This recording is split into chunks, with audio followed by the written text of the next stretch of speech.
got it? Your muscles doing okay? Yeah, a little bit. On what? What do you mean, buddy, please? Up on the table. Think you can get it? No. I can't. Hey guys, this is Robert and welcome to the Dailey Woodworks YouTube channel. Today I'm unboxing a very special Festool, the new to the market TID18 impact driver. I'm really excited about this. I pre-ordered it as soon as I heard about it because I just wanted to splurge on something really nice. So that's what we're doing today, as we are opening it here in the shop for you. All right, let's not cut yourself. How come I can't? So as soon as I get everything cut, you can open it. And watch your hands. Watch your hands. Oops. Trying to stay away from you and make it more dangerous. All right, let's open it up and see what we got.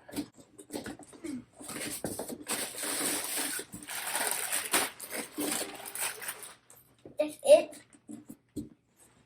What is it, Dad? Just a bunch of sandpaper. Oh, he put in my other ordered stuff that I got. So let me get that over there. Pull it out. Pull out everything. Ooh, the new catalog. Fun. All right, keep going.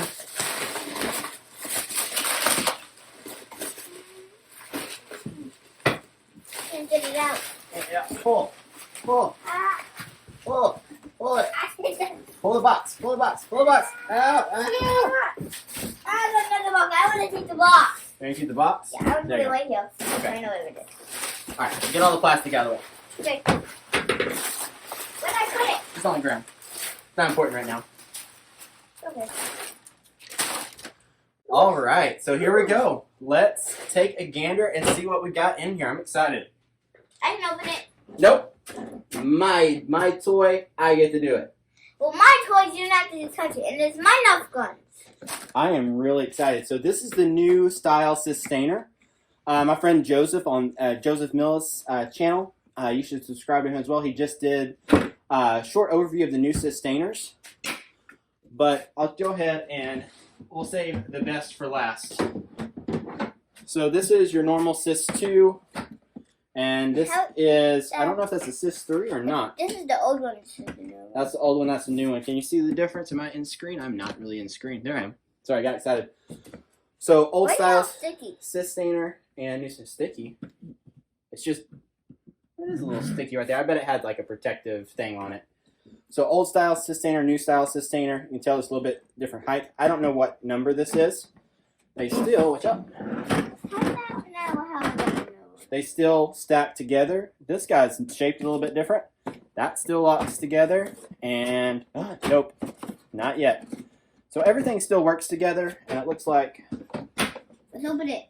That will go here as well. Same thing. Except this one has a suitcase style handle as well. So that's the differences and the new and old sustainers. All right, so now let's open it. Open it. You get to open it. I'm gonna let you do it. Okay. Go ahead. Push it all the way up.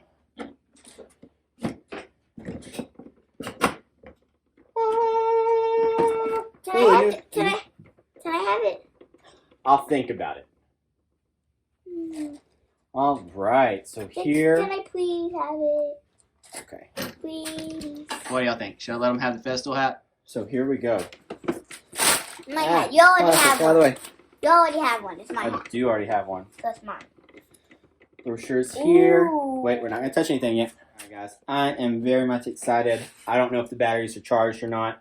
Everything is laid out here just like you'd expect from Festool. Everything's in its place. Everything's nicely organized. Everything fits in the sustainer great.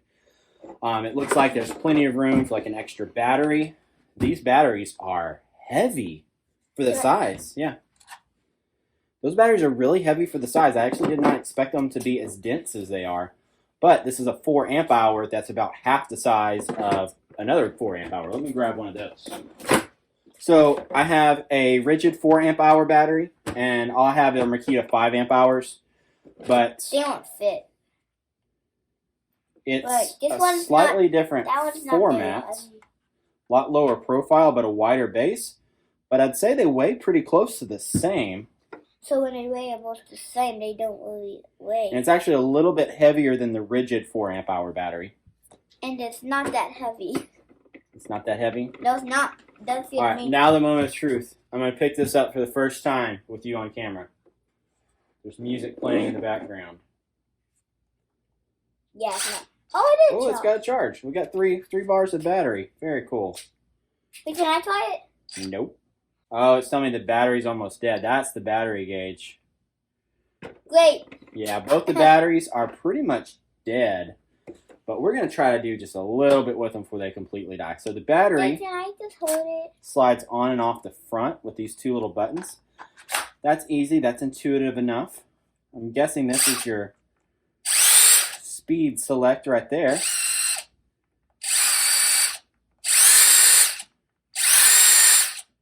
Unlike a lot of the tools, there's not a lot of rubber on it, which is interesting. A lot of them have like tons and tons of rubber.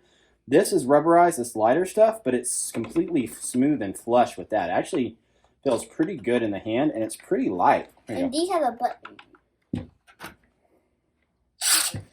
The only other impact I have to compare it to is my Ridgid 3-speed.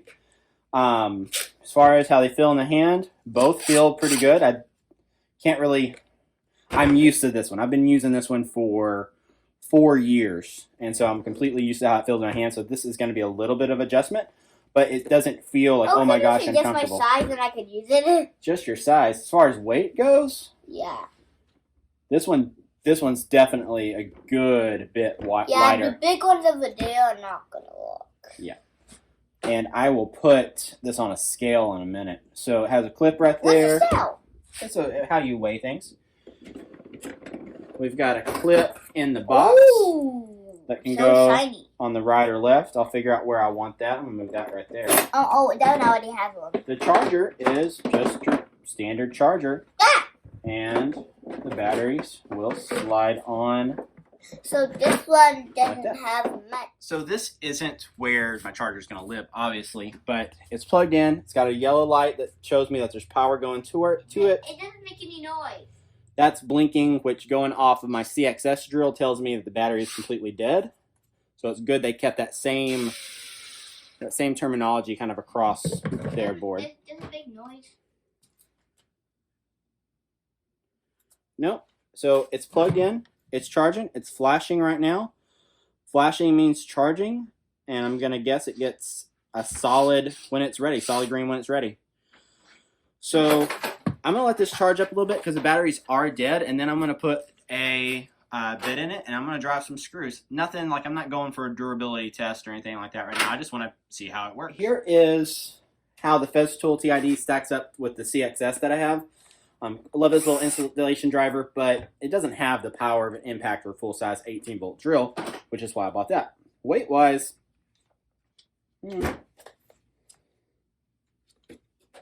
this one's definitely lighter, but not like a ton lighter. Now, compared to this one, it's like you throw that up through a roof because there's so much weight difference.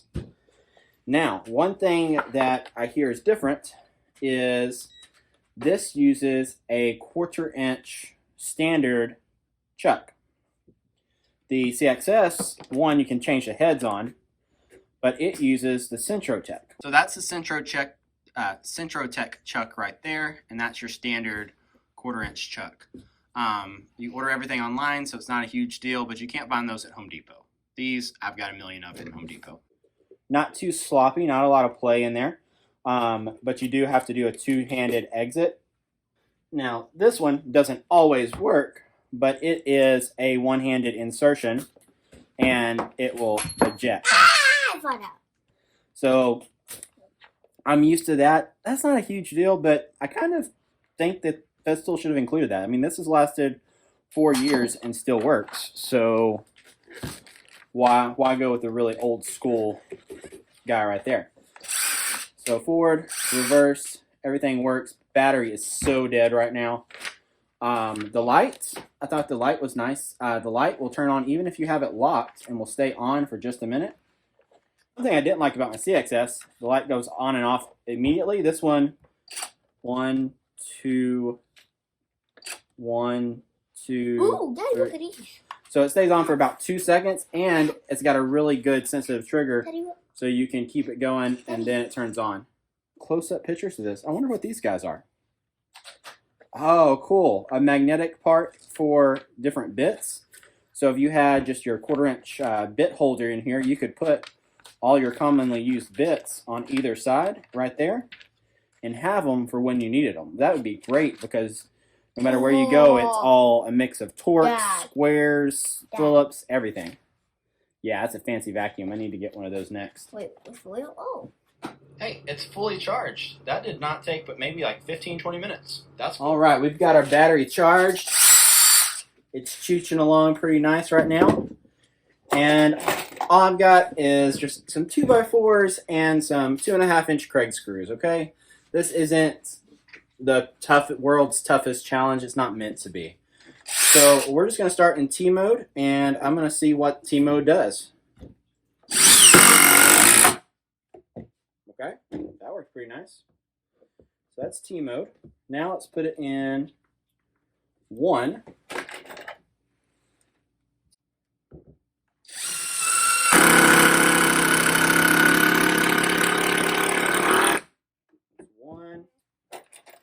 Now we're in 2. I find like in my Ridgid impact driver, I use it in 2 a lot. It seems like it gives me the best balance of speed and control. And I would say that's pretty close to it. So, almost. And now we are in 3, which is maximum chooch factor. I kind of like this really flat back of just push your hand right there. That's pretty nice. 3 is nice. I'm going to put it back in T one more time, and I'm going to let my little boy have a turn, okay? Because I want to see what T does. I think it's supposed to go fast and then slow. Whoa. So we're going to do this side by side. I just want to see the speed difference between 3 and 3 on what should be fully charged batteries. It's very smooth, not a lot of run out. Now I'm going to put the same bit in here. Can I do it? That one? Yeah, in just a second. And then, mix mode. Here we go. And I know this is a brushless and whatever, but I just wanted to see the difference. Huh. That's good. I'm going to do that one more time. And because this is probably one of the first times you've seen this drill compared to anything else. Can I do it now? And it's just what I have. Yeah, I'm going to let you drive one in just a second. So other than a hot screw, this is the same screw. Wow, okay, so that is the difference right there. You can't see it, but the vibration between this and this is night and day. This thing shakes and rattles your hand. This guy, even with the impacts, just goes in super duper smooth. Wow. Like way super smooth. Thank you for watching this unboxing video and first look at the Festool TID18. At first I was like, but then after I started using it compared to my old one, given that's a very kind of low mid tier, that says Festool. Festool, welcome to Festool. Welcome to Festool. You're gonna take Sedge's job? Okay. He's gonna take Sedge's job. But the smoothness of operation, the lack of vibration, the weight, it feels really good on your hand, and you have tons of control with that trigger. So that's my first thoughts. I like it. It was a splurge as luxury tool. If you really like your DeWalt, your Makita, something like that, you probably don't need to upgrade. Because an impact's an impact. All of them work, right? An impact but if you want to splurge and get something really nice that makes your friends jealous, specifically your friends named Buck jealous, then yeah, it's goodbye. Thanks for watching. Please subscribe, leave a comment. What's your favorite impact driver? Bye. Thanks for watching. Please subscribe.